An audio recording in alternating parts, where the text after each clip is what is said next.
En este vídeo tutorial lo que vamos a desarrollar es la maniobra de decúbito prono, pero no simplemente desarrollarla, sino que vamos a ir explicándola paso a paso. En su primera parte vamos a hacer un hincapié en el protocolo del Virgen de Rocío relacionado con el personal necesario para la maniobra y posteriormente vamos a desarrollar la maniobra paso a paso y los cuidados que hay que ir realizándole al paciente durante la maniobra, para que dicha maniobra sea lo más óptima posible. Es importante que hagamos hincapié en determinadas cuestiones a la hora de colocar al paciente en posición de prono. Debemos de evitar determinadas lesiones que se pueden ocasionar en todo el tórax del paciente, caras, muslos, etcétera, en todas aquellas posiciones de declive. Debemos de colocarlo también anatómicamente de forma correcta para evitar posibles luxaciones, compresiones, etcétera.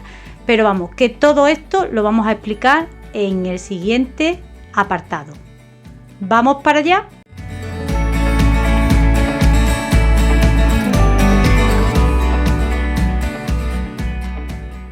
Existen dos técnicas, una con sábana y otra sin sábana. La más novedosa que se ha llevado a cabo debido al tema de la COVID es con sábana. Nosotros vamos a desarrollar esta técnica y la vamos a explicar con sábana. ¿Cuál es el personal necesario para ejecutar la técnica? Médicos, enfermeras, celadores y TCAE. Y en ocasiones falta multitud de personal porque hay pacientes que son súper obesos y son necesarios bastante personal. Existe un protocolo en el Virgen de Rocío. Dependiendo del peso del paciente nos podemos encontrar 3 escenarios diferentes y en función de estos escenarios diferentes necesitaremos de un personal o de otro. Aquellos pacientes que pesan menos de 60 kilos, con 3 personas sanitarias es suficiente, una enfermera, un médico y un TCAE. Entre 60 y 100 kilos es necesario 4 personas, un médico, una enfermera, un TCAE y un celador. Y cuando el paciente pesa más de 100 kilos, mínimo es necesario 5 personas, un médico, las 2 enfermeras, un TCAE y un celador. Siempre debe de haber en este escenario fuera del BOS en pacientes COVID, estamos hablando de un médico, una enfermera y un TCAE vigilando desde fuera para proporcionar todo el material que sea necesario que no estemos dentro. Esto dentro del escenario del paciente COVID. Y del no COVID también es necesario que siempre esté asistido por este tipo de personal, el personal que vaya a realizar la técnica.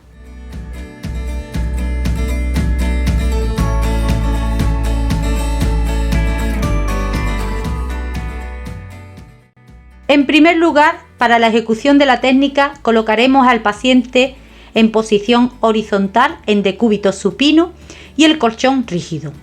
El pulsiosímetro lo colocaremos, si no está, y si está se dejará, en la mano que queda por encima del giro y sobresaliendo por la cabeza los cables, para que no haya obstrucciones durante la maniobra.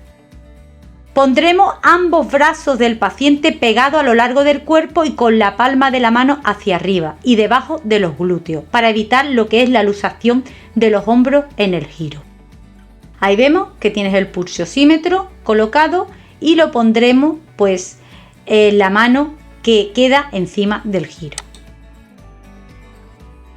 Ahí podemos ver cómo se introduce la mano por debajo del glúteo, las 2 manos para el giro y evitar esa luxación que se puede ocasionar en los hombros. Retiraremos la monotorización frontal del paciente, comprobaremos que todas las tubuladuras del respirador y las vías tengan suficiente margen para giro y que estén bien unidas, que no se vayan a desconectar. En todo momento durante la técnica el intensivista es el que controla el tubo orotraqueal del paciente. A la altura de la pelvis y de la cabeza le colocaremos un empapador y cualquier modelo de almohadilla para la protección de la cara que prevenga o evite el edema, obstrucción del tubo o úlceras por presión en esa cara. Colocaremos 3-4 almohadas dependiendo de la magnitud del paciente y si es hombre o si es mujer. Se colocará principalmente mínimo 3, una a la altura de la escápula, otra a la altura del pelvis y la tercera en los muslos y una cuarta, si el paciente es grande, en las pantorrillas, dejando libre la zona de flexión poplitea e inguinal. Se colocará en la parte ventral del paciente una sábana estirada que abarque toda la longitud del paciente, a lo largo y a lo ancho del mismo.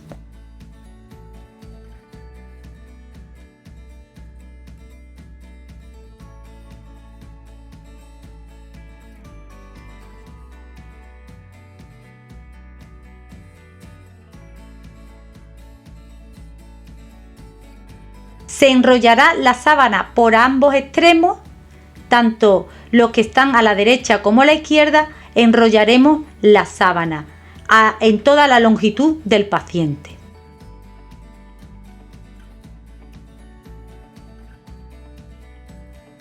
Se va enrollando la sábana por ambos extremos, uniendo la sábana de arriba y de abajo junto con los picos de la almohada, para que todo quede unido, quede en bloque y la movilización sea lo más segura posible.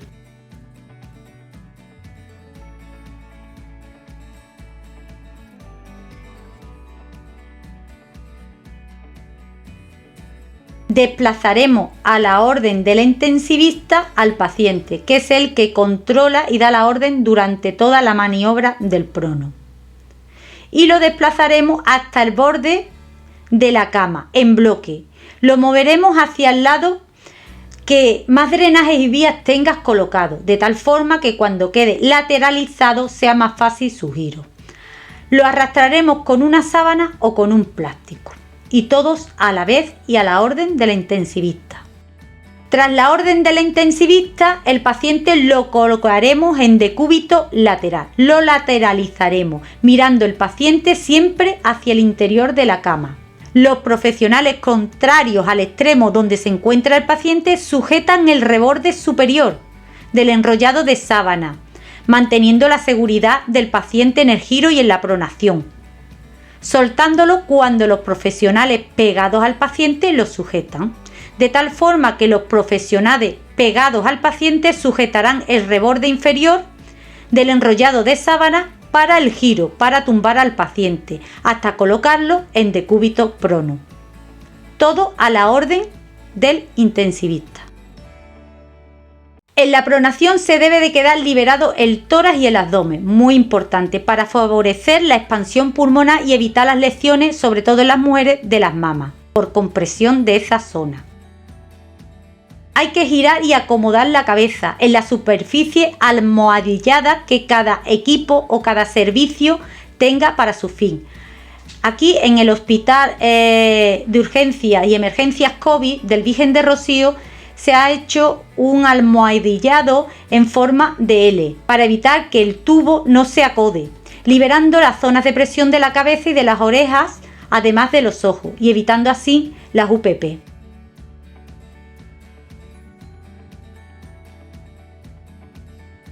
La extremidad superior que se encuentra a lo largo del cuerpo es la que coincide con la cabeza girada. Para evitar la hiperextensión y rotación forzada del cuello, se coloca en postura neutral, previniendo el compromiso neurovascular y de los tejidos blandos. Hay que proteger los globos oculares, por lo tanto, aseguraremos el cierre de los párpados para evitar las úlceras de la córnea.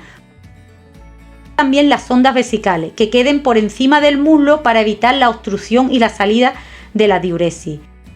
Colocaremos la cama en antitrendelenburg, entre 10 y 20 grados, lo cual va a prevenir el edema palpebral, va a mejorar la perfusión-ventilación del paciente, evita los reflujos gastrointestinales y, muy importante, no se eleva el cabecero de la cama, porque producimos lesiones en las cervicales del paciente.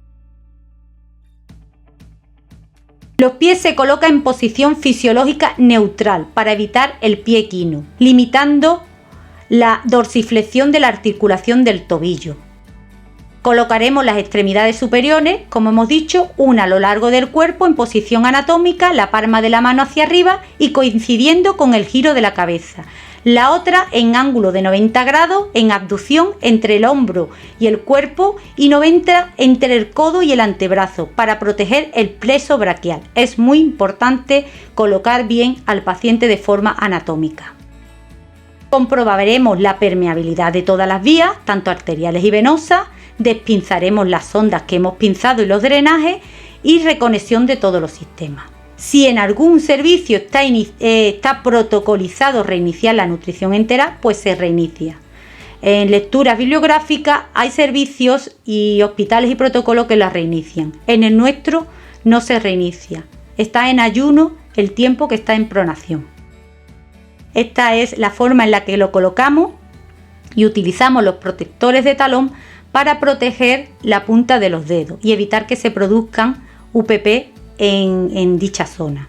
También ponemos la posición que nos lo permite en nuestro servicio las camas para quedar un hueco libre en la zona donde caen los dedos y queda al aire libre, queda holgado de tal forma que no ejerce presión contra el colchón. Comprobaremos la correcta alineación corporal. Aseguraremos los puntos de presión para evitar las úlceras por presión.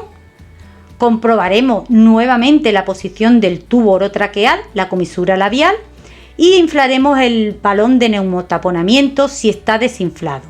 Y si no está desinflado, pues lo dejaremos en los milímetros de mercurio que le corresponde, que debe de ser en 30. Aspiraremos las secreciones si precisa del paciente, si tenemos con sistema cerrado, si no, pues con sistema normal. Comprobaremos las curvas del respirador que esté realizando buena dinámica ventilatoria. Haremos el cero en aquellos sistemas que precisen, por ejemplo el arterial, y lo calibraremos, puesto que hemos movilizado al paciente y lo hemos cambiado de posición, pero en todos los sistemas que precise el cero también lo haremos. Finalizaremos el aseo que empezamos y le daremos a la parte de la espalda y los cuidados en la parte dorsal del paciente. La monitorización con los electrodos en la parte dorsal del paciente la colocaremos correctamente teniendo en cuenta que los electrodos se colocan al inverso durante la prono. Ahí lo podemos ver en la fotografía. Se despronará aproximadamente, según los protocolos, entre 12, 16 e incluso 36 horas, dependiendo de la hemodinámica del paciente y según los protocolos de los diferentes servicios. Se registra todo el procedimiento y todas las incidencias, tanto en la gráfica de enfermería como en nuestra estación de cuidado. Comprobaremos la lista de verificación post-pronación para asegurar una ejecución correcta y segura de todo el proceso. Realizaremos finalmente una gasometría antes de salir del BOS para ajustar bien el tratamiento y si hace falta hacer modificaciones en los parámetros ventilatorios del paciente.